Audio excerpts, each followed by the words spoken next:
We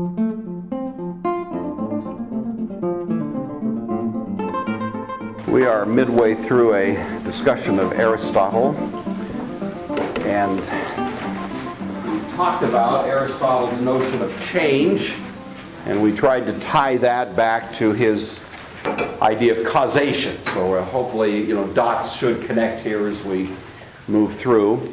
We're coming now to what is considered by many one of the more complicated aspects of his thought, although I don't think it justifies that bad reputation, but it's his categories.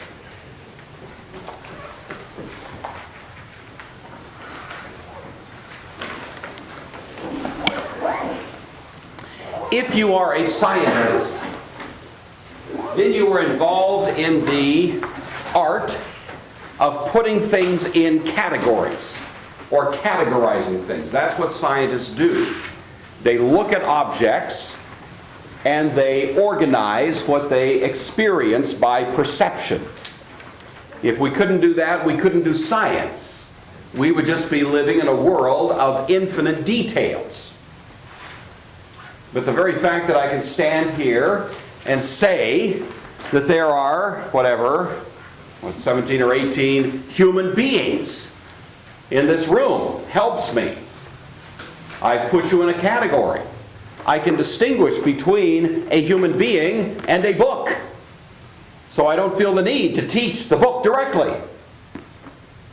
I can tell the difference between the student and the book. And that's what really human rationality is. And that's what scientists do. But now sometimes scientists have to do it at a very subtle level, very sophisticated, complicated level, but it's still the same idea. So Aristotle, as the supreme scientist, is concerned about how we do that. And that is, therefore, the basis for his notion that there are these categories. Categories, he says, are predicates that are added to subjects. A category is a predicate. There are a variety of kinds of predicates.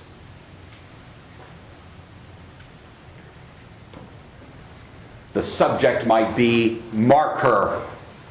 Okay? Marker. Well, I could say of the subject, marker is red, which it is a little bit there. That's a predicate. Marker is in room. There's another predicate. I've categorized it differently. Marker is small. Different predicate. I know this seems like, wow, I think we could have picked this up in the first grade, actually, Mr. Gore. But work with me here. Just trust me. This does go somewhere. All of these are predicates that are added to the subject, and there are various kinds of predicates, and the variety of predicates all spill out, as it were, in Aristotle's philosophy in terms of 10 categories. All right, so I do want you to know these, matter of fact, in case you're wondering. All right, so I'm going to give you the 10 categories. You are going to learn them and love them. You are required to love them. Mr. Williams, of course, says we should inspire our students to love learning.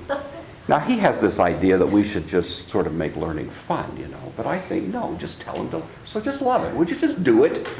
Then I don't have to, work so hard. So, you're going to love these categories, and actually they are kind of interesting. The first category is what he calls substance. Now, little clue, little point. Substance here is basically the term we've already come across, nothing new. We've already distinguished between substance and what? Spencer? We distinguish between substance and accident. We have indeed. So now, please be advised that all the rest of these categories are accidental. There is one that is substantial, 9 that are accidents. So now he's kind of taking accidents and breaking it down. These are the perceivable qualities of things. And that's really all we can work with as scientists. As a scientist, I go out into the woods and I want to scientifically, analyze a creature, let's say a squirrel. Well, what can I do? I cannot scientifically analyze the essence of squirrel. How do you do that? I'm not going to eat it. How do you get the essence of squirrel? You don't. You do external observations. You notice a bushy tail. You notice kind of funny jerky movements. You notice it buries peanuts. That kind of thing. In other words, all of those are accidental. Those are all things that I can perceive, and that's about where I'm left in my scientific activity. That makes sense? And so even though we think that's just the periphery, in some ways, as scientists, it's the only thing we have to work with. Now, new material. When he talks about substance, he distinguishes between two kinds of substance. This is quite important, crucially important. He distinguishes between what he calls primary and secondary substance. It seems like this is kind of simple, but every year students get confused by it. So I'm going to labor to make this a seemingly simple point. I want all of you to get it. So if you don't get it after I explain it, then let's make sure we get it. All right. By primary substance, all he means by that is a reference to the individual objects that make up the world in which you live. That's all he means. The individual objects. But the problem with that is that here I have two individual objects, you see. And each of them is a distinct substance. This is a substance, that is a substance. And if we leave it at that, then as a scientist, we're in a very tough spot, because that means we have to go through the whole world and individually identify every object we encounter. Well, there may be a couple of zillion things that look kind of like this. And if all I'm ever dealing with is primary substance, then I have no way of classifying them.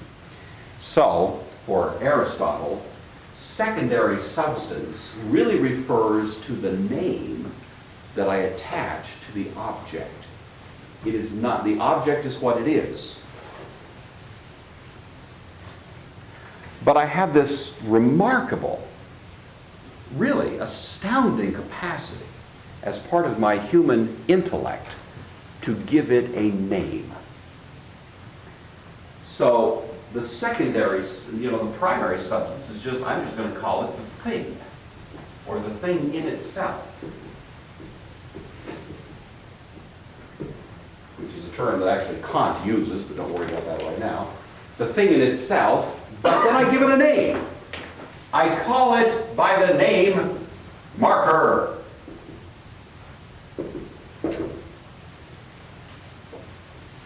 And even though we take that for granted, we have just done something of astonishing significance.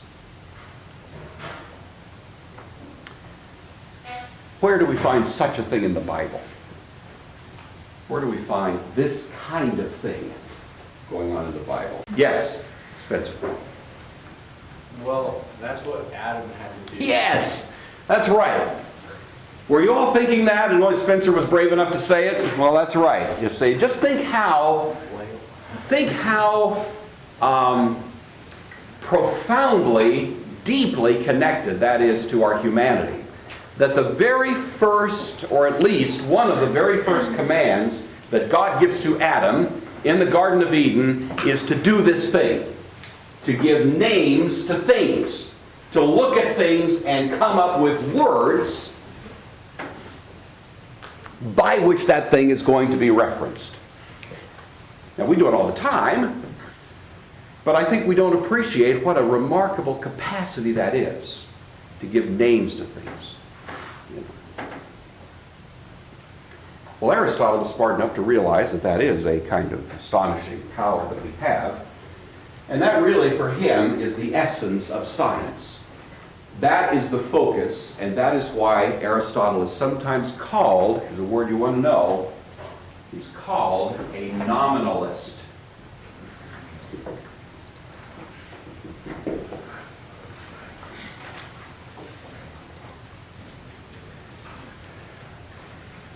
And nominalism is thus distinguished from, anybody know what would be the opposite of nominalism in philosophical jargon? It's a term we've already used. I've already attached it to somebody, and now I'm giving you the other side of the story. So we've studied blankism, and now we're studying the alternative to that, which is nominalism. And the name and the term that I'm after here, Sydney, I see this look of incredible wisdom on your face as you're about to say to me, the opposite, Mr. Gore, of nominalism is, of course...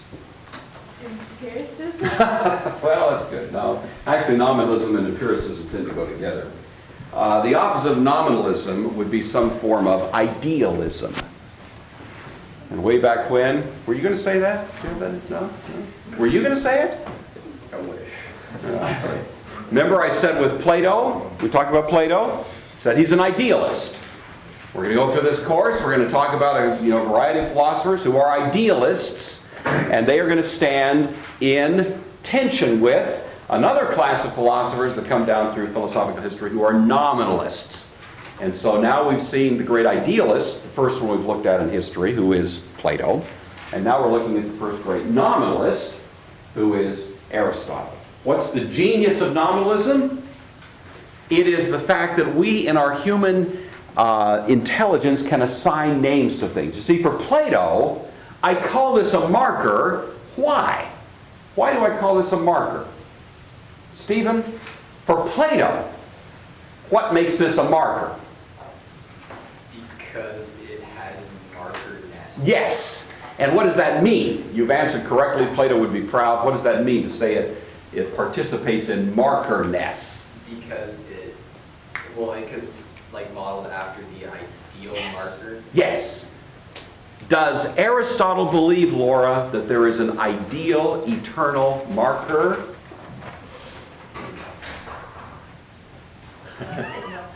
You are correct. That's the big difference. And that's a huge difference. It's a huge difference. For Plato, there is an ultimate, eternal, ideal, archetypal, essential marker. For Aristotle, marker is just a name. It came out of our human mind. It didn't come out of an ideal world. Grab the difference? Every one of you in this room should be thinking, am I more of an idealist or a nominalist? Because every one of us is more one than the other, if you see through to the real implications of it. Because it has to do with many more things than just markers. Was that you, Jordan? Yeah, Go ahead. answered my question. Okay. All right, so Aristotle says the most important human activity that we're engaged in is that activity of moving objects from primary to secondary quality. That is, moving objects from simply being things to being things with a name. That's what it's all about. And we can put things with a name inside of broader things with a name, can't we? So I can look at an object. I will draw brilliantly.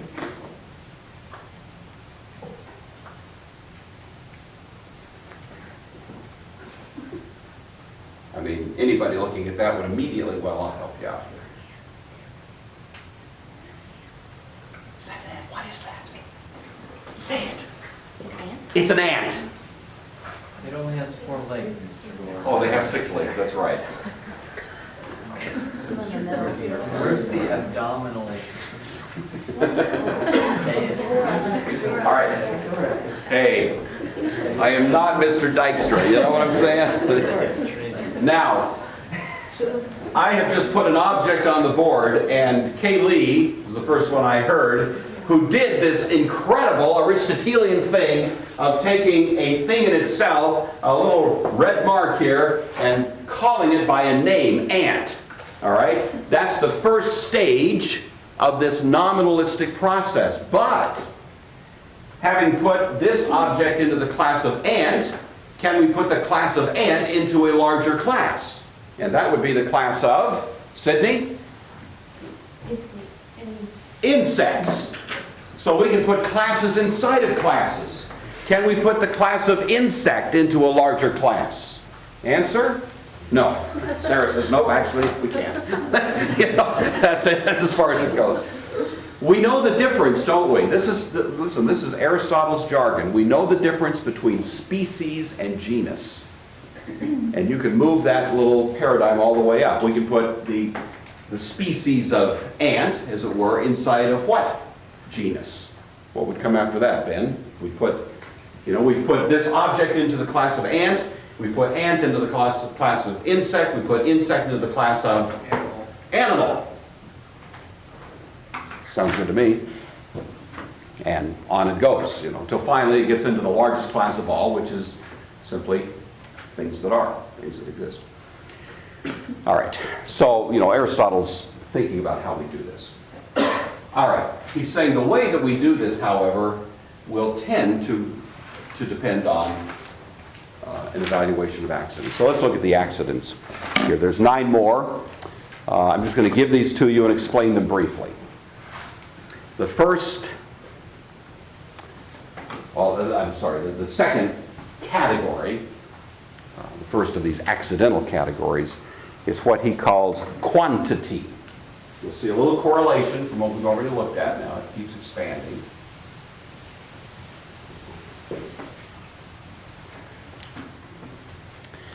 Quantity is basically concerned with how much or how many. So I can imagine a little ant like this one or a big ant. My wife and I have noticed, by the way, as we sit out on our back deck, which we are doing less than we used to because it's getting cold, and we don't like to bundle up to sit out there and enjoy the weather, But anyway, we've noticed this little string of red ants that are going along the top rail of our deck.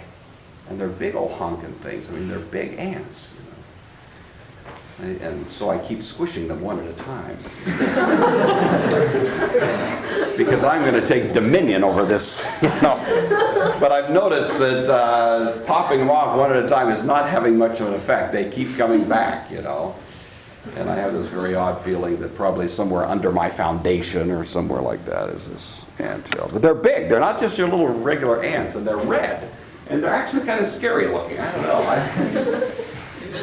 I'd like to find the actual source of these critters, but I haven't yet.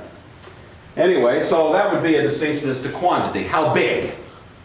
They may be tiny, they may be huge, and it also includes within it how many. There may be 1, there may be 1,000. In this case, there's probably a couple of million, I don't know, but I'm concerned about it. So that's the first one, quantity. How much, how many. Second, quality.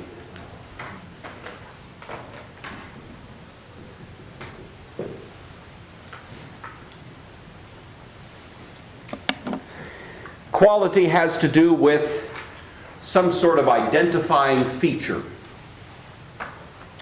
It may be color. That'd be the one that would be most readily, I suppose, illustrative of the point. It may be a state of, for example, when I learned this, my philosopher teacher was using Socrates as his example. And his example here would be the quality of Socrates. Socrates is bald, he said. He didn't mean necessarily the Socrates we all know and love. In fact, I think he may have been referring to himself, but he was nevertheless pointing out that's a quality, baldness. Those kinds of things. That is, descriptive adjectives that have to do with the character in some sense of this object. So that would be quality. Next one, place.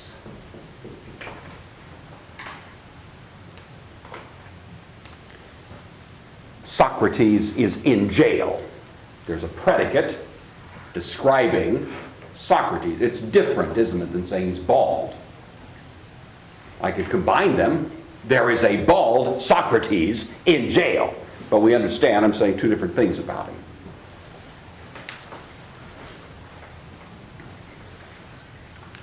Time.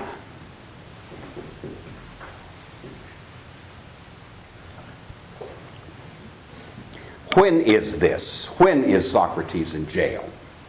Is he in jail on Tuesday or on Friday? You know, it's a time issue. It may vary in time. Yes? Wouldn't time be in the category of quantity of sorts?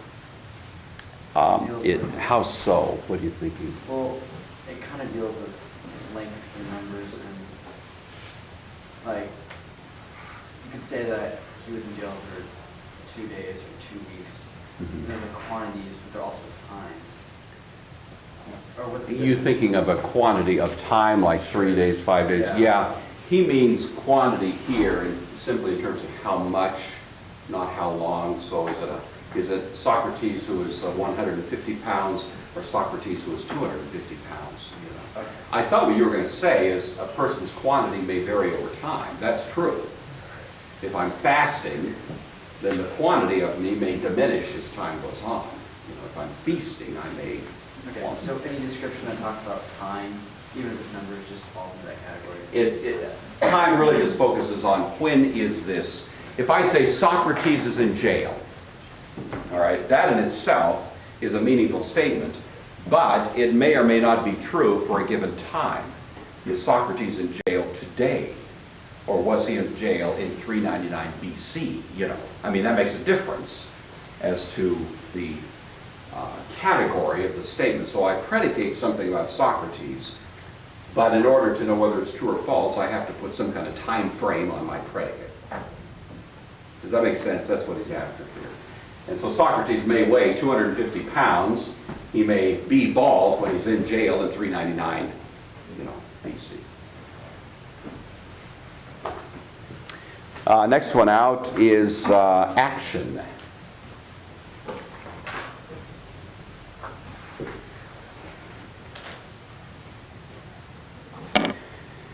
This is the question, what is Socrates doing? Or what is this thing that we're describing doing, if anything? It may just be being, just existing. Socrates is what? Brushing his teeth. That's an action. Drinking hemlock. It's an action. He's doing something. The next one is passion.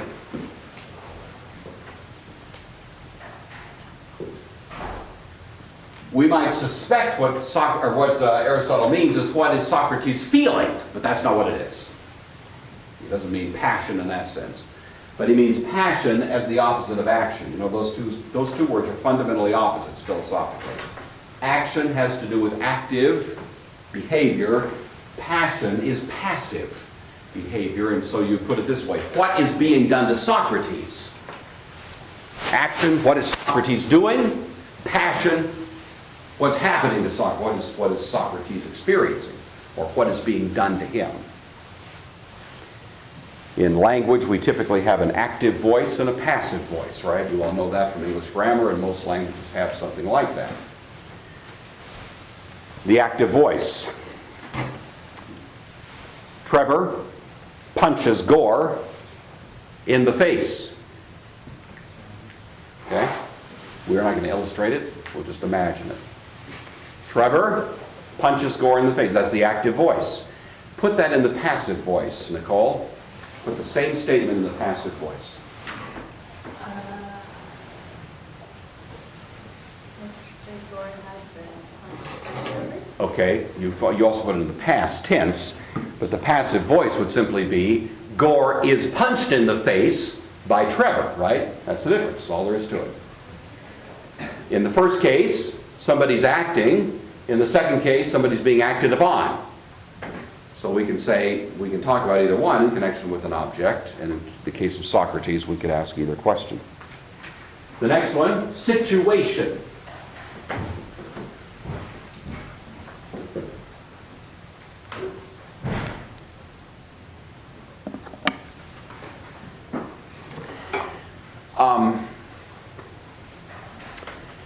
This is the best English word to convey what, there's actually a better Greek word for this, but I don't know what word to use in English, so I'm using this one, but let me explain what I mean by it. This is, in some sense, descriptive of an object's particular relationship to itself, or some way of describing its relationship to itself, or some aspect of its relationship to itself.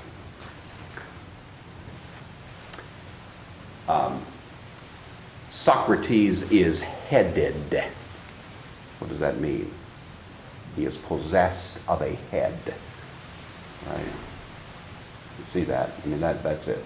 It's a little tricky, but he's saying sometimes we describe things in connection with something about itself.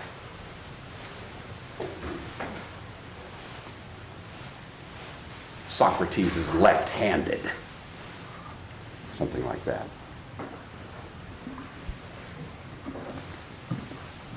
Yeah. How is that different from quality? Because quality's... Yeah, they do seem to overlap a little bit, and by quality, he means, the distinctive thing about a situation is it has some reference to my relationship to something else about me. I am left-handed. I'm not, but that'd be the idea. And so it's kind of subtle, whereas quality in and of itself is just describing something that's true of this thing, basically in terms of what it is. This marker is red.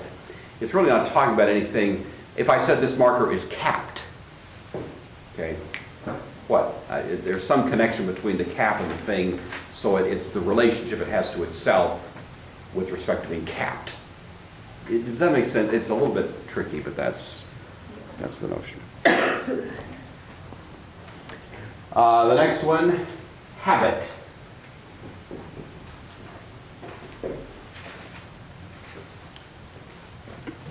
Mr. Cheeley. Would it, for situation, would it be like a glass is full? Did that fit under?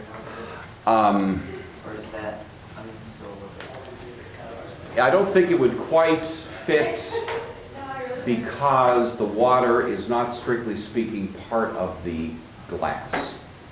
It's got to be, in some sense, a description of how this object is related to itself.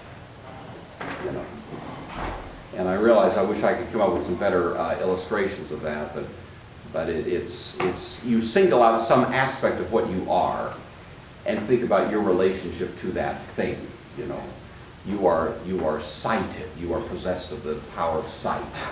That would be more the idea. Habit is the kind of the old Latin use. This, of course, Aristotle spoke Greek, but it'd be the idea how you are dressed, or dress, or clothing, or garb is what's going on. The habit. We use the word habit usually to apply to a particular kind of person who wears a particular kind of clothing. What is that? Alicia, do you know what I'm talking about there? I believe it's a monk or a priest. Oh, there you go. Or a nun. A nun's habit we'll speak of. It's the old word for how you are dressed. It can be broader than that. Habitus is the word meaning where you live, but it all has to do with kind of the situation of your clothing in some sense or other. And then the final one is relation.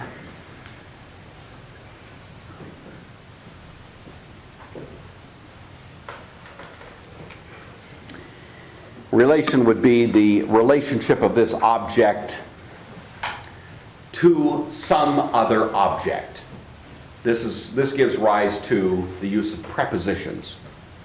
The marker is in the room. Well, in the room may be place, but it also carries with it the notion of a relation.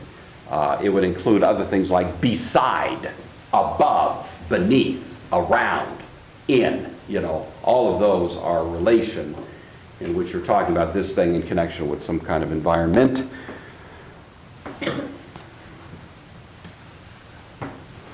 Now I realize this, you may think, who really cares? But this is actually pretty important. This has been quite helpful, and we tend to have these things pop back up occasionally. So even though I know this seems a little bit over the top to want you to learn these, I do, because you'll be surprised how often we'll sort of come back and make reference to these Aristotelian categories. It just, for whatever reason, has been an important part of philosophical conversation. It's better to have just gotten it in your heads at some point, and then I don't have to keep reminding you we had this conversation. The next term I want to give you, however, in our little odyssey, is the term induction.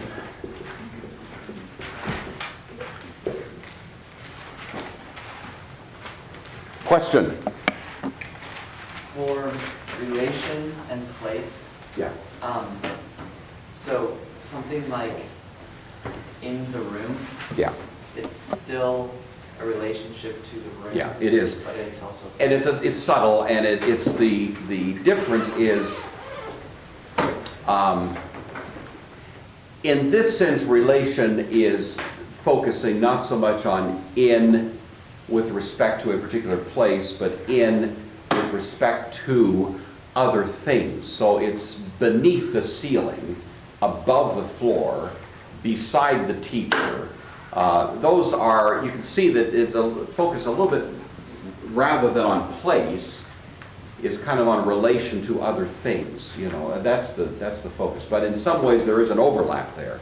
But the place, properly speaking, would be in the room, in Spokane, Washington, kind of deal. It's the location in a kind of sense of place in the universe, rather than a connection to other things in relationship to them. Does that help? That's the idea. Right. What is induction? Inductio. Matthew? What is induction? I think that's where you have something else and you can tell from that a different thing. Broadly, yeah. That's either really good, I won't even say that, but I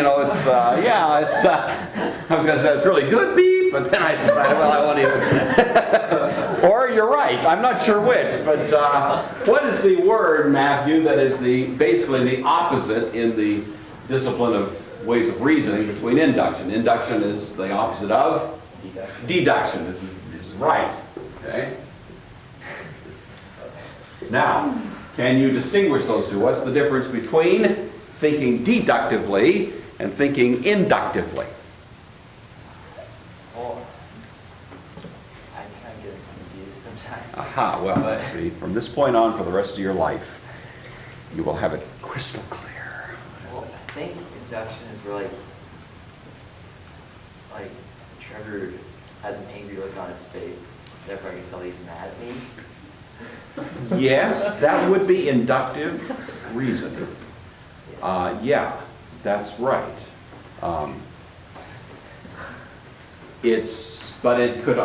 could see that going either way. All right, that's a good example, because deductively, can somebody make the statement that Matthew just gave us in a deductive way? Can somebody say what what Matthew said deductively? Anyone want to take a stab at that? Josiah, you want to take a run at this one? Well, it's kind of a tough one. The only way, deduction is when you take something that's general and Yeah. something that's specific. That's right.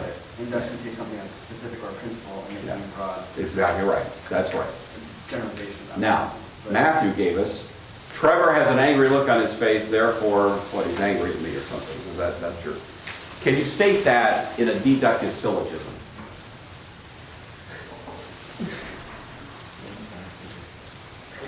Trevor is mad.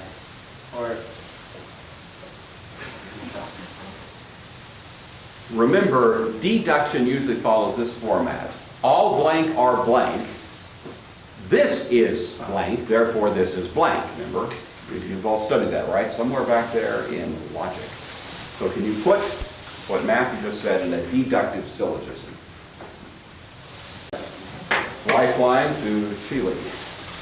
So Trevor looks angry.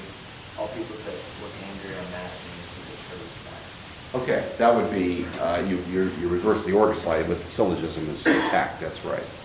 You could say, all people who are angry at me have an angry look on their face. Trevor has an angry look on his face, therefore Trevor is angry with me. But that's a fallacy, the way I just stated that, you know, because I inverted the middle. But it would nevertheless be the idea. You follow that? I'd have to almost say, to make it stick, I'd almost have to say, all people and only those people who are angry at me have an angry look on his face, and then it would, you know, follow.